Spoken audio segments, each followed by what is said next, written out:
नमस्कार, the leader Hindi में आपका स्वागत है। मैं हूं आपके साथ अलाना खान। बुलेटिन की शुरुआत करते हैं आज की बड़ी खबरों के साथ।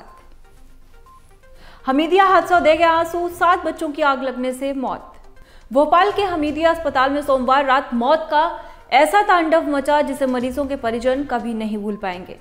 यहां कमला नेहरू बिल्डिंग की तीसरी मंजिल पर लगी आग ने 7 बच्चों की जान ले ली। ये बिल्डिंग हॉस्पिटल का ही एक हिस्सा है। जब हादसा हुआ तब लोगों के पास रोने बिलखने के अलावा कुछ नहीं था। किसी को अंदर नहीं जाने दिया जा रहा था। रेस्क्यू टीम ने लोगों को बामुश्किल बाहर निकाला। आग पर तो काबू पा लिया गया, लेकिन देर रात तक राहत बचाव कार्य जारी रहा। मंत्री अजय मिश्र के बेटे आशीष और दोस्त अंकित की राइफल से चलाई गई गोली, एफएसएल रिपोर्ट में हुआ खुलासा। लखीमपुर हिंसा मामले में बड़ा खुलासा हुआ है। एफएसएल से आई बैलिस्टिक रिपोर्ट में केंद्रीय मंत्री अजय मिश्रा के बेटे आशीष की रिवॉल्वर और राइफल से फायरिंग की पुष्टि हुई है। इसमें अंकित दास की रिपीटर गन, पिस्टल और आशीष मिश्रा की राइफल और रिवॉल्वर शामिल थी। पुलिस ने चारों असलहों की एफएसएल रिपोर्ट मांगी थी। अंकित दास और लतीफ एसआईटी के सामने जान बचाने के लिए फायरिंग की बात स्वीकार कर चुके हैं।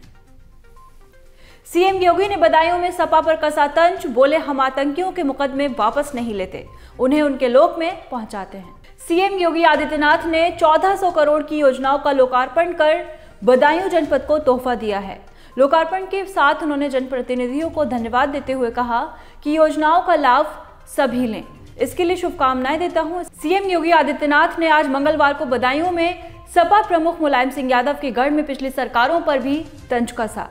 कहा पहले केंद्र सरकार के द्वारा लोक कल्याण से जुड़े प्रसारित सर्वे में यूपी सबसे पीछे होता था। आपके सहयोग एवं जनप्रतिनिधियों के सहयोग से अब सर्वे में उत्तर प्रदेश नंबर 1 या 2 पर आता है। ये उत्तर प्रदेश की बदलती तस्वीर है। उन्होंने ये भी कहा कि हम आतंकियों के मुकदमे वापस नहीं लेते, उन्हें उनके लोक में पहुंचा देते हैं। आज शाहजहांपुर में सीएम योगी 500 करोड़ की 222 परियोजनाओं का करेंगे लोकार्पण।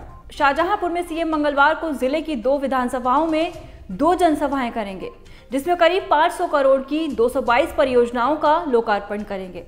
सीएम की सुरक्षा के लिए अन्य जिलों से भारी पुलिस बल बुलाया गया है। सीएम योगी किरनीबाग मैदान जाएंगे। पुलिस प्रशासन ने कई दिन पहले से ही तैयारियां शुरू कर दी थी।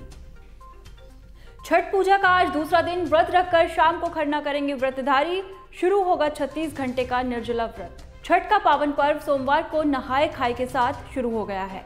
4 दिन तक चलने वाले पर्व का आज दूसरा दिन है, जिसे खरना कहा जाता है। इस दिन व्रती पूरे दिन का व्रत रखते हैं। शाम को व्रती महिलाएं मिट्टी के चूल्हे पर गुड़ वाली खीर का प्रसाद बनाती हैं। सुबह से ही व्रतियों ने नदियों और घाटों पर जाकर पूजा आरंभ कर दी है। विपक्षी दलों के कई नेता आज सपा में होंगे शामिल। अखिलेश बोले नोटबंदी के बाद भी काला धन रुका, न भ्रष्टाचार। मंगलवार को दूसरों दलों के नेता समाजवादी पार्टी में शामिल होंगे। अखिलेश यादव की मौजूदगी में कांग्रेस, बसपा और बीजेपी के नेता सपा में शामिल होंगे। इससे पहले सपा प्रमुख ने देश में नोटबंदी को लेकर केंद्र सरकार को घेरते हुए कहा कि देश में नोटबंदी के 5 साल पूरे होने से नोटबंदी से ना काला धन, ना ही भ्रष्टाचार रुका और ना ही आतंकवाद। कोटक महिंद्रा बैंक ने होम लोन का बढ़ाया ब्याज, अब 6.55% मिलेगा कर्ज। होम लोन की महंगी होने की शुरुआत हो चुकी है।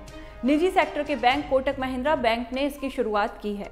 बैंक अब घर के लिए दिए जाने वाले कर्ज पर 6.55% सालाना ब्याज लेगा।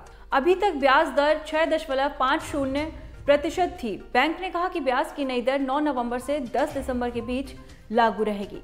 कोटक महिंद्रा बैंक ने दावा किया कि बाजार में ये सबसे कम ब्याज दर है। बैंक ने कहा कि ब्याज की नई दर 9 नवंबर से 10 दिसंबर के बीच लागू रहेगी। कोटक महिंद्रा बैंक ने दावा किया कि बाजार में ये सबसे कम ब्याज दर है।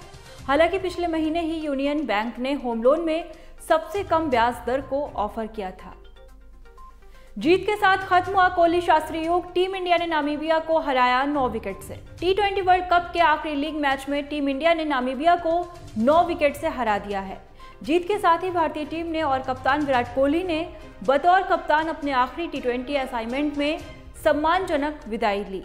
डेविड विसे टॉप स्कोरर रहे, जबकि भारत के लिए रविंद्र जडेजा और आर अश्विन के खाते में 3-3 विकेट आए। कैटरीना कैफ, विक्की कौशल राजस्थान में लेंगे फेरे। 7 से 12 दिसंबर तक चलेगा शादी का फंक्शन। बॉलीवुड अभिनेत्री कैटरीना कैफ और अभिनेता विक्की कौशल की रिंग सेरेमनी की खबरों के बीच दोनों की शादी की भी तैयारियां शुरू हो चुकी हैं। सारा फंक्शन 7 से 12 दिसंबर के बीच होगा। इसके लिए होटल की बुकिंग हो चुकी है, बस इसकी औपचारिक घोषणा होनी बाकी है। होटल ने भी इस वीआईपी शादी के लिए तैयारियां शुरू कर दी हैं। इमरान सरकार ने इस्लामाबाद में बनने वाले हिंदू मंदिर की मंजूरी की रद्द, जमीन देने से भी किया इनकार। पाकिस्तान की राजधानी इस्लामाबाद में अब हिंदू मंदिर नहीं बनेगा।